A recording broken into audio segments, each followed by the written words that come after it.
Bismillahirrahmanirrahim. Assalamualaikum warahmatullahi wabarakatuh.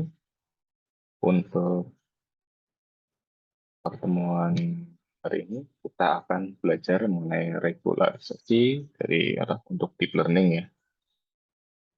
Untuk capaian pembelajaran, ini kalian baca sendiri. Ini bahan kajiannya. Di sini kita akan belajar. Yang pertama ada NN parameter, kemudian parameter versus hiperparameter, dan seterusnya hingga packing dan dropout ya. Oke, yang pertama,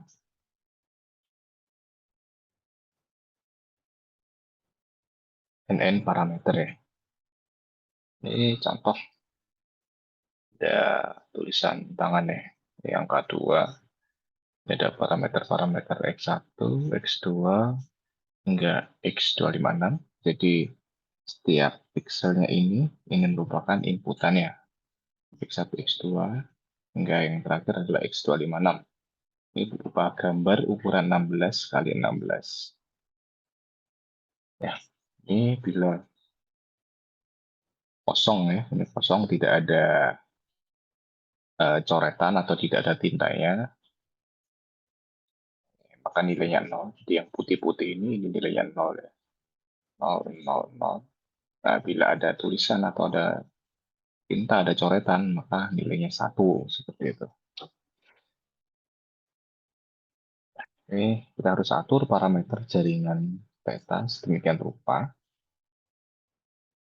Hingga inputnya Y1 ini memiliki nilai maksimum. Ini tetanya di sini. Ada W1, B1, W2, B2, hingga W ke L, B ke L. Inputnya ini ya. Nah, ya, ini tujuannya ini bagaimana mengatur jaringan saraf ini mencapai ini. Kemudian, perbedaan antara parameter dengan hiperparameter. Yang pertama, untuk parameter model adalah variabel dari model yang dipilih yang dapat diestimasi dengan menyesuaikan data yang diberikan ke model. Sedangkan hiperparameter adalah parameter dari distribusi sebelumnya yang menangkap keyakinan sebelumnya sebelum data diamati. Hiperparameter ini merupakan parameter yang mengontrol parameter model. Dalam algoritma pembelajaran mesin, apapun ya, parameter ini perlu diinisialisasi sebelum melatih model. Ya, parameter ini tadi ya, W1, B1 hingga WL, BGN. Sedangkan hiperparameter di sini ada learning rate di gradient descent-nya, kemudian jumlah iterasi di gradient descent, jumlah layer yang ada di NN-nya, kemudian jumlah neuron tiap layernya yang ada di NN, kemudian fungsi aktivasi apa yang digunakan, ukuran mini batch-nya, kemudian parameter regularisasinya. Ini yang hiperparameter ya. Nah, untuk set-set ini akan dibagi tiga, yaitu set train, set def, dan set test. Ini penyusun hiperparameter adalah proses yang sangat berulang, di mana kita ini yang pertama, mulai dengan sebuah ide, yaitu mulai dengan sejumlah lapisan tersembunyi, kemudian tingkat pembelajaran tertentu, dan lain-lain.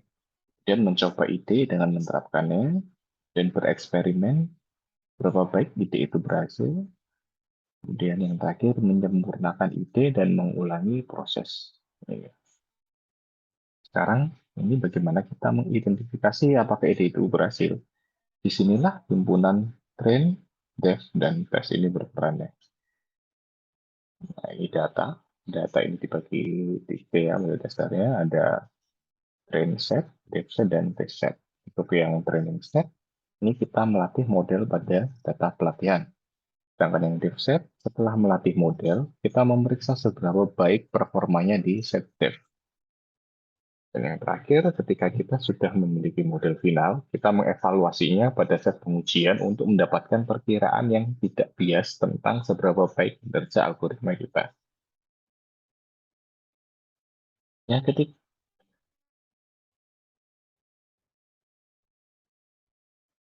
ketika kita masih memiliki data yang kecil ya, biasanya kita menggunakan yang sebelah kiri ini. Ya, pertama ini ada contoh pembagian trailing set 60%, depth set, dan test set masing-masing 20% ya. Kemudian ada juga yang trailing setnya 70% dan test setnya 20%, depth setnya 10% di sini.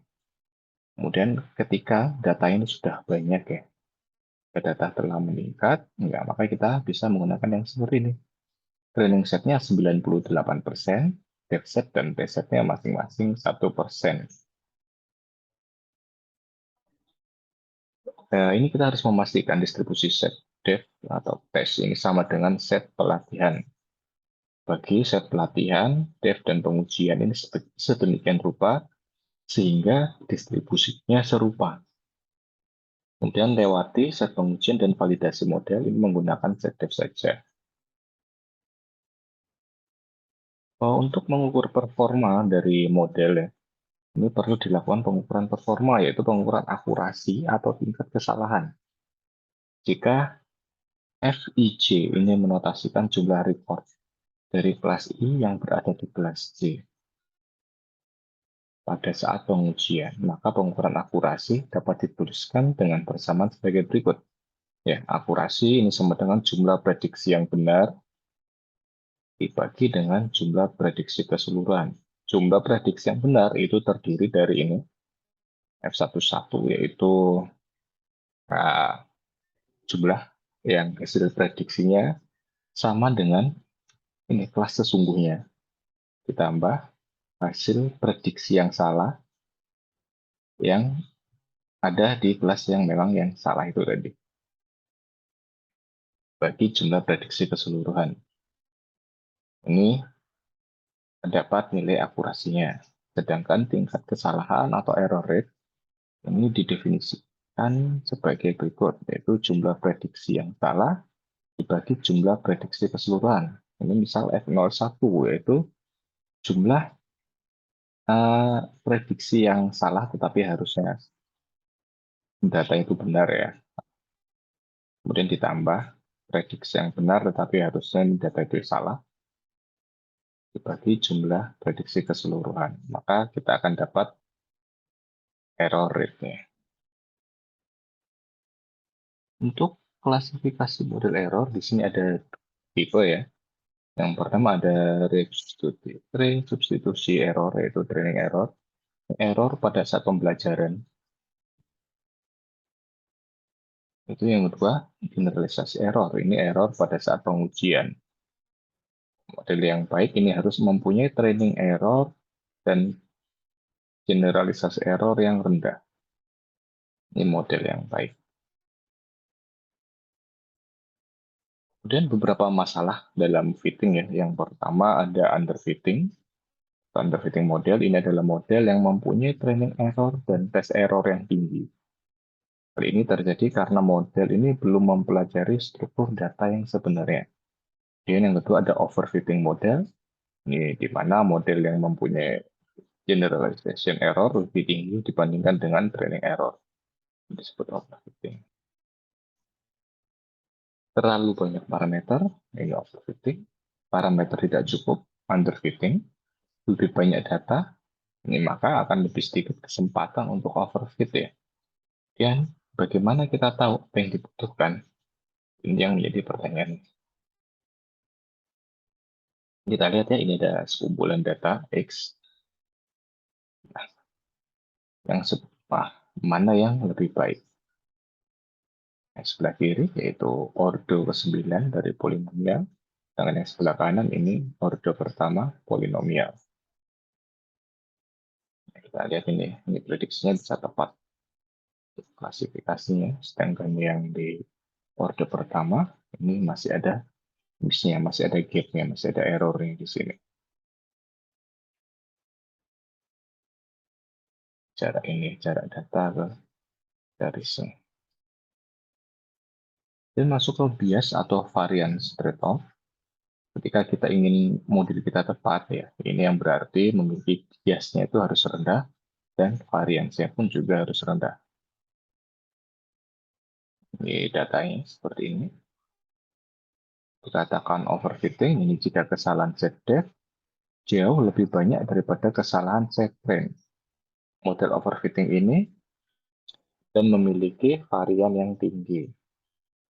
Dikatakan underfitting ketika kesalahan set train dan depth tinggi, model underfitting dan memiliki bias yang tinggi. Ini yang tepat, yang seperti ini, dan yang memiliki varians yang tinggi. Ini berarti overfitting ya, overfitting. Dan yang biasnya tinggi, ini yang underfitting.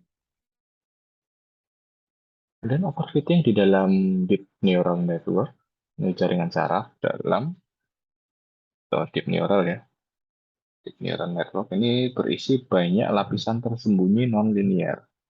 Ini membuat mereka menjadi model yang sangat ekspresif yang dapat mempelajari hubungan yang sangat rumit antara input dan outputnya. Dengan kata lain, model ini mempelajari bahkan detail terkecil yang ada di dalam data. Tapi dengan data training yang terbatas, banyak dari hubungan yang rumit ini akan menjadi hasil dari sampling noise. Kemudian masuk ke regularisasi, ini mencoba untuk mencari solusi agar tidak overfit ya. Namun di sini tetap memberikan kebebasan dengan banyak parameter. Ini mengurangi kesalahan generalisasi bahkan dengan mengorbankan peningkatan kesalahan pelatihan. Misalnya ini membatasi kapasitas model adalah metode regularisasi.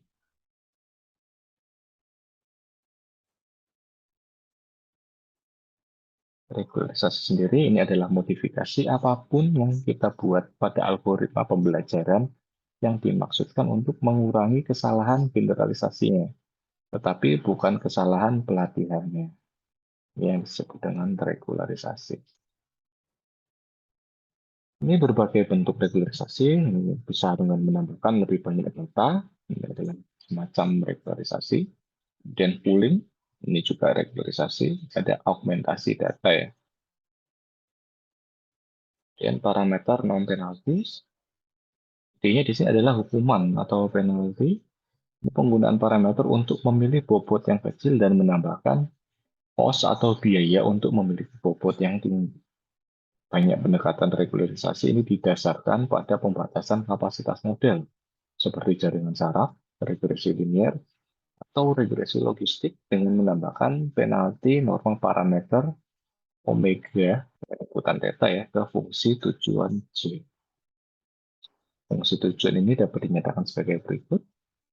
Ini fungsi tujuan C dengan inputan theta ya. Parameternya ada metrik X, ada vektor Y, atau sama dengan ini J, fungsi tujuan, ini theta ya. Inputan theta, parameternya X dan Y, ditambah alpha kali omega dari theta. Di mana alpha ini nilainya antara 0 hingga tak terhingga. Ini merupakan hiperparameter yang memberi kontribusi relatif dari non-penalties. Nah, omega ini relatif terhadap fungsi tujuan standar C. Ketika kita menetapkan alfa sama dengan 0 ini, maka tidak menghasilkan regularisasi. Ketika kita pilih A yang lebih besar, maka lebih banyak regularisasinya. Pada jaringan saraf, biasanya menggunakan norma parameter penalti omega ini, yang hanya mempenalti bobot dari transformasi Alvin pada setiap lapisan dan membiarkan bias atau nilai ambang atau threshold ini tidak diatur.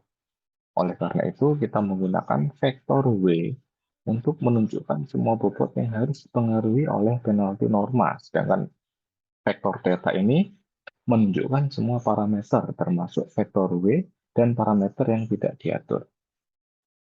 Kemudian L2 parameter regularisasi ya, parameter non-penalty L2 ini umumnya dikenal sebagai peluruhan bobot.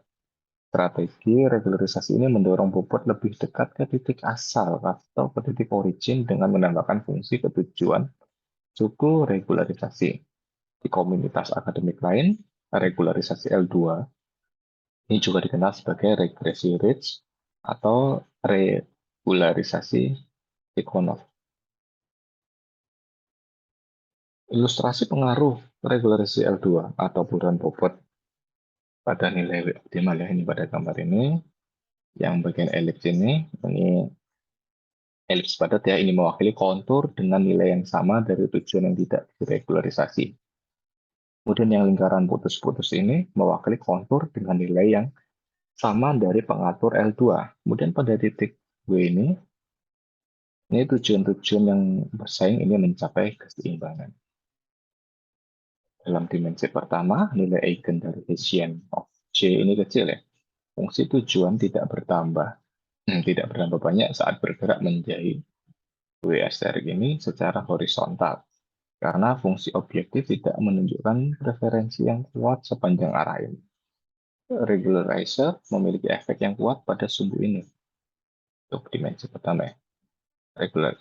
Untuk beregularisasi, ini menarik W1 mendekati 0.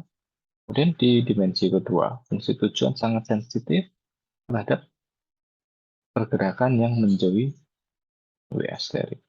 Kemudian nilai eigen yang sesuai ini besar, menunjukkan kelengkungan yang tinggi. Akibatnya penurunan bobot mempengaruhi posisi W2 ini relatif kecil. Ilustrasi ini. Dan masuk ke L1 regularization. Secara formal, regularisasi L1 pada parameter model W ini definisikan sebagai berikut. Omega theta ini sama dengan solid dari W1 ya. Ini yaitu sebagai penjumlahan dari nilai absolut dari masing-masing parameter. Dibandingkan dengan regularisasi L2, regularisasi L1 ini menghasilkan solusi yang lebih jarang atau disebut sparse. Persebaran dalam konteks ini mengacu pada fakta bahwa beberapa parameter memiliki nilai optimal 0. Jarangnya regularisasi L1 adalah perilaku yang berbeda secara kualitatif dibandingkan dengan regularisasi L2. Dalam sparsity yang disebabkan oleh regularisasi L1 telah digunakan secara luas sebagai mekanisme pemilihan fitur. Pemilihan fitur ini menyederhanakan masalah pembelajaran mesin dengan memilih subset mana dari fitur yang tersedia yang harus digunakan. Kemudian ada model Lasso ya, oleh Dipsirani pada tahun 95, ini list absolute shrinkage and selection operator. Ini mengintegrasikan penalti dengan model linear dan fungsi biaya kuadrat terkecil. Penalti L1 ini menyebabkan subset dari bobot menjadi 0, menunjukkan bahwa fitur yang bersesuaian dapat dibuang dengan aman. Kemudian regularisasi L2 ini setara dengan inferensi MAP Bayesian dengan Gaussian sebelumnya pada bobot. Untuk regularisasi L1, ini untuk mengatur fungsi biaya setara dengan istilah log prior yang dimaksimalkan oleh inferensi Bayesian MAP ketika yang sebelumnya adalah distribusi Laplace isotropik pada W, pada vektor W.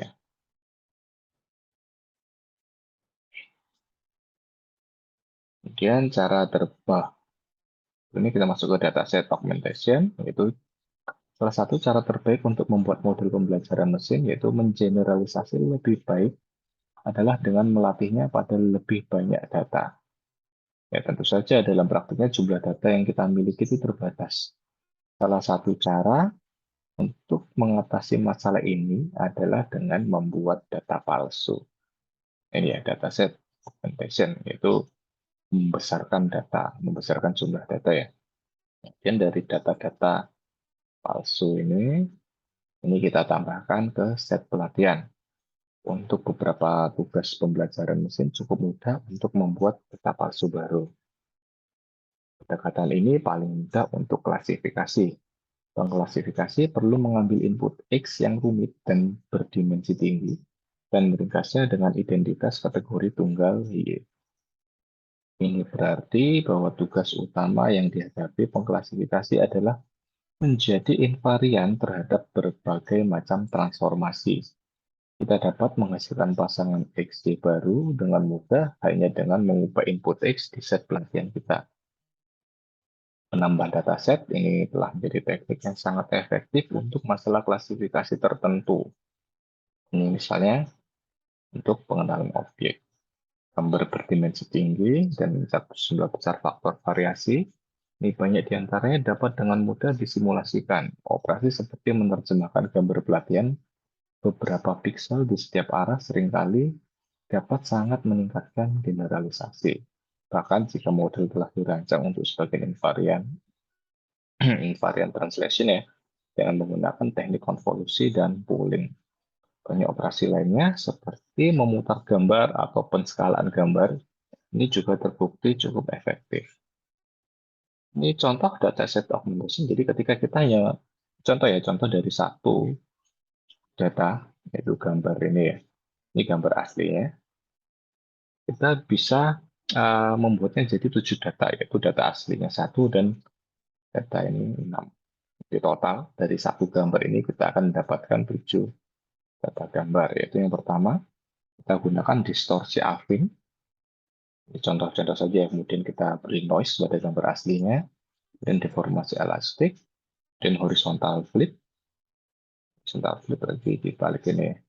Kemudian random translation dan use. Jadi seperti ini ya, yang disebut data segmentation. Jadi dari satu data kita olah, gitu ya. Ya entah itu kita, ini contohnya, kita beri distorsi AV, noise, atau lain-lain ya. Kita akan mendapatkan 6 data palsu, sehingga total kita akan punya 7 data dari satu data asli ini. Oke, kemudian masuk ke multitask learning. Pembelajaran multitask ini adalah cara untuk meningkatkan generalisasi dengan menggabungkan contoh-contoh yang muncul dari beberapa tugas. Dengan cara yang sama, bahwa contoh perhatian tambahan ini memberi lebih banyak tekanan pada parameter model menuju nilai yang digeneralisasi dengan baik. Jika bagian dari model ini dibagikan di seluruh tugas, bagian model itu lebih dibatasi menuju nilai yang baik. Dengan asumsi pembagian itu dibenarkan, seringkali menghasilkan generalisasi yang lebih baik.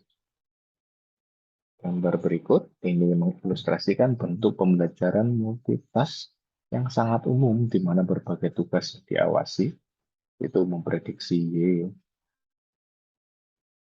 dengan inputan X. Ini berbagi input X yang sama, serta beberapa representasi tingkat menengah. Di sini ada yang berbagi, yang mengangkat kumpulan faktor yang sama. Model umumnya ini dapat dibagi menjadi 2 jenis, bagian dan parameter. Yang pertama adalah task specific parameter, ini parameter khusus tugas. AI-nya mendapat manfaat dari contoh tugas mereka untuk mencapai generalisasi yang baik. Kemudian ada generic parameter. Parameter generik ini dibagikan di semua tugas. Yang diuntungkan dari kumpulan data semua tugas ya ini adalah lapisan bawah dari syarat pada gambar. Kemudian masuk ke early stopping. Ya, saat kita melatih model besar dengan kapasitas representasional yang cukup untuk mengatasi tugas, kita sering mengamati bahwa kesalahan pelatihan terus menurun seiring waktu. Tetapi kesalahan set validasi mulai meningkat lagi. Jadi seperti ini ya. Ini gap-nya tambah lebar di sini. Nah, ini berarti kita dapat memperoleh model dengan kesalahan set validasi yang lebih baik. Dengan kembali ke pengaturan parameter pada titik waktu dengan kesalahan set validasi terendah. Kita lihat di sini, ini cenderung naik. Set validasi loss ya. Jadi setiap kali kesalahan pada set validasi membaik, kita menyimpan salinan parameter model. Saat algoritma pelatihan dihentikan, kita mengembalikan parameter ini. Ini bukan parameter yang terbaru. Jadi kita ambil ya parameter saat dia itu terbaik, saat kecil nilai loss-nya. Dan algoritma ini berhenti ketika tidak ada parameter yang diperbaiki dari kesalahan validasi yang tercatat terbaik untuk sejumlah iterasi yang ditentukan sebelumnya. Strategi ini dikenal sebagai early stopping atau penghentian awal. Ini mungkin bentuk regularisasi yang paling umum digunakan dalam pembelajaran mendalam atau deep learning. Popularitasnya adalah karena efektivitas dan kesederhanaannya. Salah satu cara untuk memikirkan penghentian awal adalah sebagai algoritma pemilihan hiperparameter yang sangat efisien. Dalam tampilan ini, jumlah langkah pelatihan hanyalah hiperparameter lainnya. Kita dapat melihat pada gambar tadi ya, bahwa hiperparameter ini memiliki kurva kinerja set validasi berbentuk U. Sebagian besar hiperparameter yang mengontrol kapasitas model memiliki kurva kinerja set validasi berbentuk U. Dalam kasus penghentian awal, kita mengontrol kapasitas efektif model dengan menentukan berapa banyak langkah yang dapat dilakukan agar sesuai dengan set pelatihan. Contohnya early stopping dan wait decay. Kita lihat ya, yang sebelah kiri ini garis kontur padat menunjukkan kontur kemungkinan log negatif, kemudian garis putus-putus menunjukkan lintasan yang diambil oleh SVD mulai dari titik awal daripada berhenti di titik W asterisk ini ya, yang meminimalkan biaya penghentian lebih awal menghasilkan lintasan yang berhenti di titik lebih awal W ini. Yang sebelah kanan ini ilustrasi efek regularisasi L2 untuk perbandingan. Lingkaran putus-putus menunjukkan kontur penalti L2 yang menyebabkan total biaya minimum lebih dekat ke asal daripada biaya minimum yang tidak diatur. Kemudian representasi sparse, keseluruhan bobot bertindak dengan menempatkan penalti langsung pada parameter model. Strategi lain adalah memberikan penalti pada aktivasi unit di jaringan saraf dan mendorong aktivasi mereka menjadi jarang. Ini secara tidak langsung memberikan penalti yang rumit pada parameter model. Ini kita telah membahas bagaimana hubungan L1 ini menginduksi parameterisasi yang jarang, artinya banyak parameter menjadi 0 atau mendekati 0. Persebaran representasi di sisi lain menggambarkan representasi di mana banyak elemen representasi adalah 0 atau yang mendekati 0 ya. Dan pandangan yang disederhanakan dari perbedaan ini dapat diilustrasikan dalam konteks regresi linier sebagai berikut. Contohnya ya, sparse representasi. Nah, contoh yang pertama, yang ekspresi pertama, ini merupakan model regresi linier pada parametrik yang jarang atau sparse. Kemudian yang pertama, yang kedua, ini adalah regresi linier dengan representasi jarang H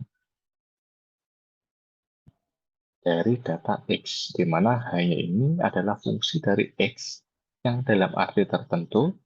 Nah, ini merepresentasikan informasi yang ada di dalam X, tetapi melakukannya dengan vektor sparse.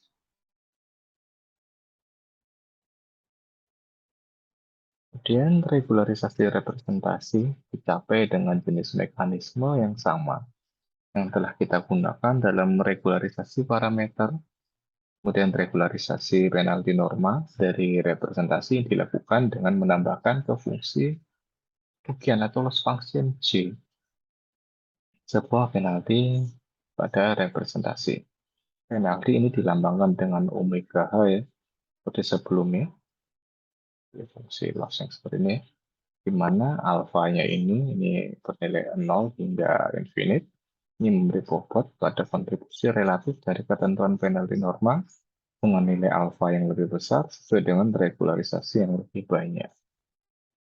Yang packing ini kebalikan dari bootstrap aggregating, adalah teknik untuk mengurangi kesalahan generalisasi dengan menggabungkan beberapa model. Ide di sini adalah untuk melatih beberapa model yang berbeda secara terpisah, kemudian meminta semua model memberikan pilihan atau vote ya pada keluaran untuk contoh pengujian.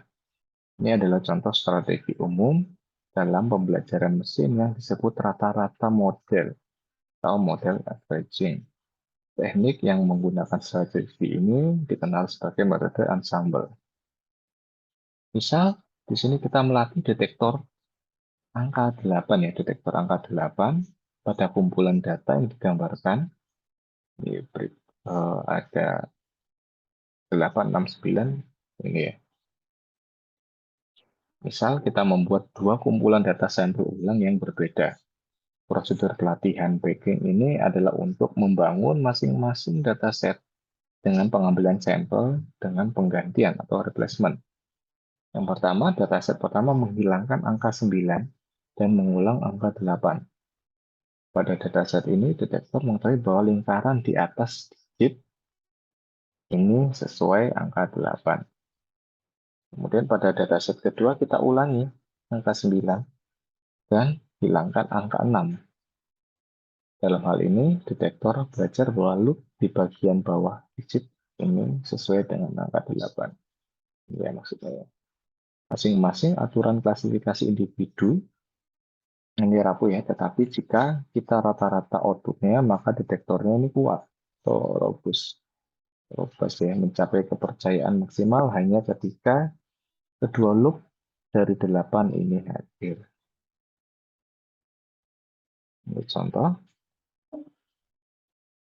original datasetnya ada 9, 6, dan 8. Yang pertama kita hilangkan 9 ya, kita ganti dengan 8 ya.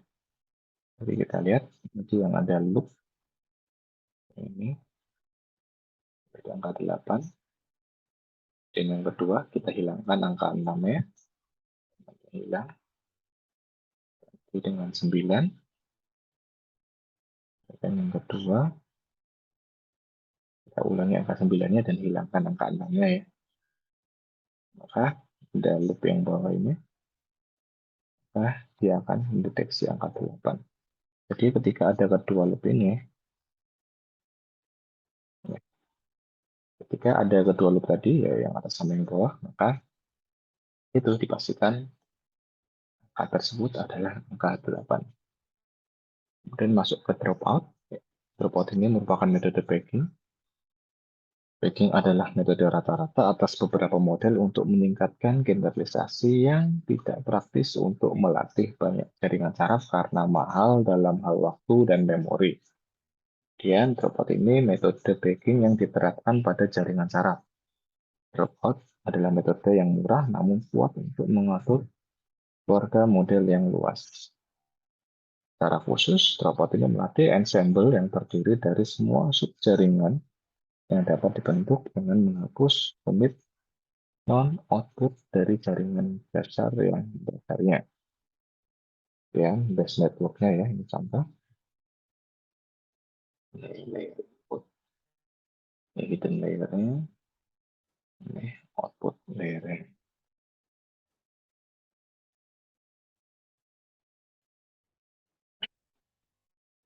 Ya, pada gambar di atas ya, pada gambar ini kita mulai dengan jaringan dasar dengan 2 unit yang terlihat dan 2 unit yang tersembunyi.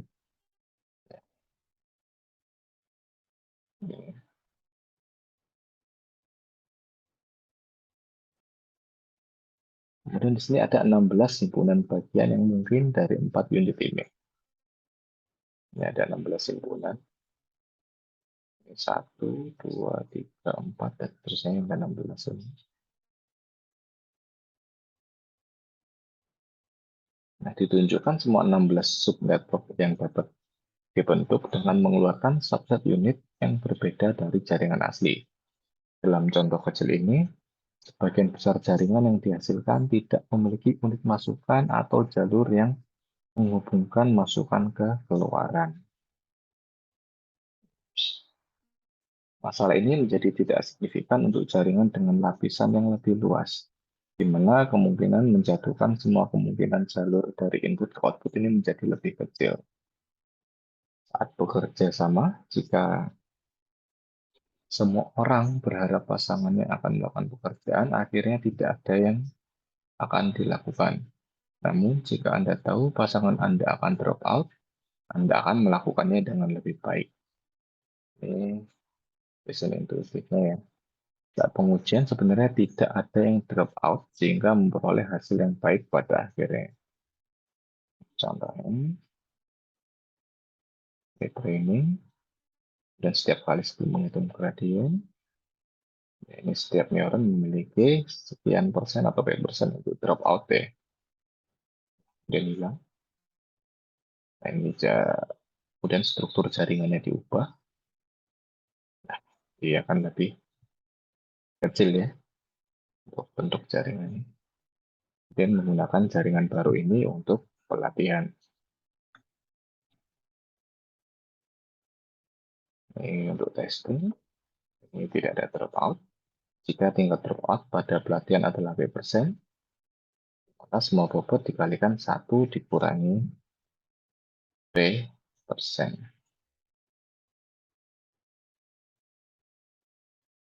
Asumsikan bahwa tingkat dropout adalah 50%. Misal 50%. Jika bobot W sama dengan 1 dengan pelatihan, maka atur W sama dengan 0,5 untuk pengujian. Mengapa bobot harus dikalikan 1 min P% atau tingkat dropout saat pengujian? Ya, alasannya seperti ini.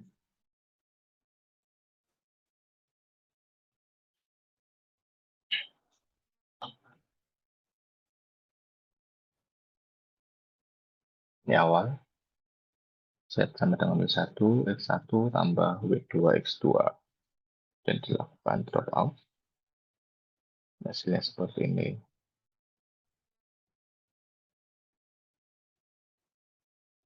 Maka jaringan akhirnya seperti yang bawah kanan ini. Kalikan 1 min P. Misal dari 50% ya. Oke, dropout ini adalah semacam ensemble. Kemudian di sini kita harus latih banyak jaringan dengan struktur yang berbeda ya. Dan dari tiap testing data kita lakukan. Misal ini ada 4 network. Dan hasilnya, outputnya kita lakukan averaging. Average kita ambil rata-rata ya. Untuk referensinya bisa kalian baca di sini juga. Oke, materi hari ini selesai. Terima kasih atas perhatiannya. Assalamualaikum warahmatullahi wabarakatuh.